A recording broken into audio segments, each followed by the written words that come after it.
如果你在河边湿地遇到这种植物，可别把它当杂草了。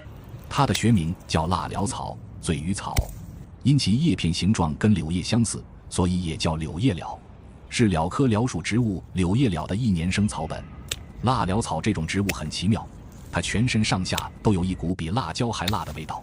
以前的村民把它捣烂撒在小溪边醉鱼，大部分人还用它做成酒曲，而我奶奶却喜欢拿它的茎秆切成小段晾晒。你知道蜡潦草了吗？